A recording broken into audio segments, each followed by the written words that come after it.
Ce texte propose une analyse métaphysique et scientifique de la sourate Al-Kahf, située au centre exact du Coran. L'auteur soutient que cette position géographique n'est pas fortuite, mais agit comme un bouclier spirituel et un point d'ancrage contre les illusions de la fin des temps. En établissant des parallèles avec la physique moderne, le texte suggère que la sourate anticipe des concepts tels que la relativité d'Einstein et la courbure de l'espace-temps. Les récits coraniques, comme celui des gens de la caverne, illustrent ici la malléabilité du temps et l'existence de dimensions supérieures dépassant notre perception humaine habituelle. Finalement, cette étude invite à percevoir l'architecture du livre sacré comme un guide multidimensionnel, où la science et la foi se rejoignent pour expliquer la réalité. Assalamu alaikum wa rahmatullah. Bonjour mes frères et sœurs. Et si un texte sacré rédigé il y a des siècles contenait en fait les plans de la structure même de notre univers? Aujourd'hui, on explore une interprétation absolument fascinante qui fait le pont entre un chapitre central du Coran et les concepts les plus déroutants de la physique moderne. C'est la grande question qui va nous guider. Une question qui nous pousse à regarder ce texte sacré sous un angle complètement différent. Un angle qui touche à la structure même de la réalité. Alors pour décortiquer ce mystère, voici notre parcours. On va commencer par le secret qui se cache au cœur du Coran. Puis, on va plonger dans une vision du temps assez particulière. Ensuite, on s'attaquera à la 4e dimension avant, bien sûr, de tout rassembler à la fin. Allez, on plonge dans le premier secret. Tout part de son emplacement. Qu'est-ce qui rend cette sourate Al-Kahf si spéciale? La source de notre analyse met en lumière cette parole prophétique et là, ça devient intéressant.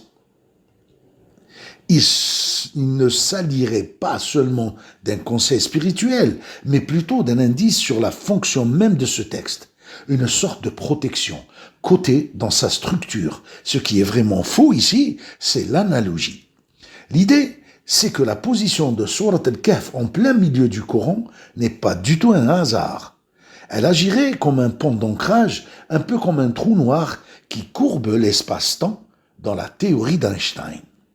Un centre de gravité spirituelle en quelque sorte. Bon, passons à notre deuxième grand indice, la façon dont ce texte parle du temps. Oubliez la flèche du temps bien droite et prévisible. Ici, le temps ressemble plus à un fleuve cosmique, beaucoup plus flexible. Prenez ce chiffre 309 ans. C'est une durée énorme, bien plus qu'une vie humaine. C'est le temps que les fameux gens de la caverne ont passé à dormir. Et voilà le twist. Pour eux, ces 3 siècles ont paru passer en un clin d'œil. À peine une journée. C'est une illustration juste incroyable de la relativité du temps. La source met en avant 2 exemples clés.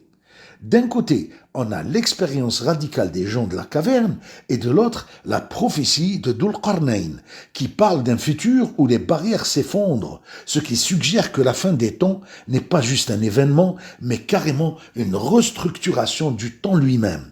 Ok, après le temps, il faut qu'on parle de l'espace.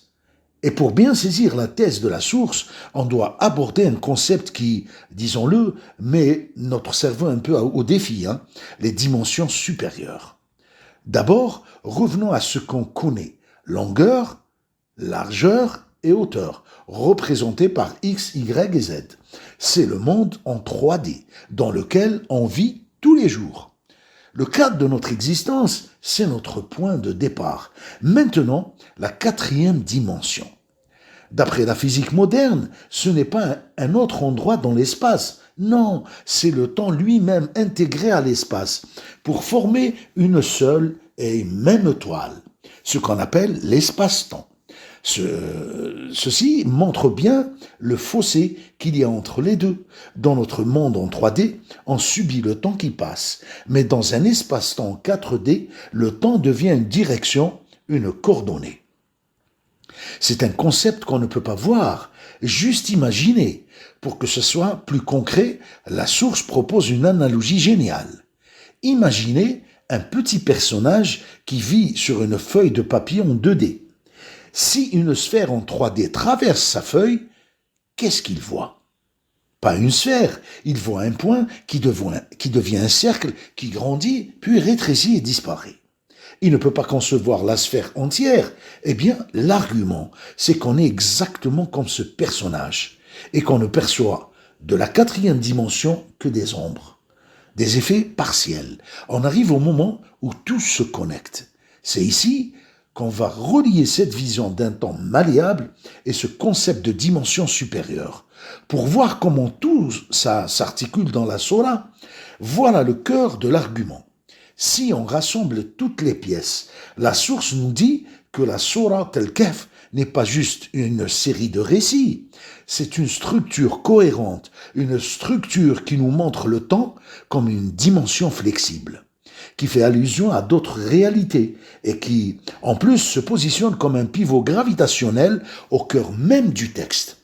Et ça nous ramène à notre idée de départ. Cette structure hyper complexe, ce n'est pas juste pour faire joli. D'après cette interprétation, elle a un but bien précis. Servir de boussole métaphysique, d'antidote contre une illusion cosmique, le tout encodé dans l'architecture du Coran. Au final, cette analyse nous laisse avec une question assez vertigineuse. Est-ce que la Sourate Al-Kahf est simplement un point d'équilibre mathématique dans un texte sacré ou est-ce qu'elle fonctionne comme un portail, une porte d'entrée vers une compréhension plus profonde de la réalité de l'espace et du temps? La question elle reste ouverte. Sur ce, mes frères et sœurs, je vous reviens. Astawdi'ukum Allah alladhi la tadi'u wada'i'uh. Wassalamu alaykum wa rahmatullah.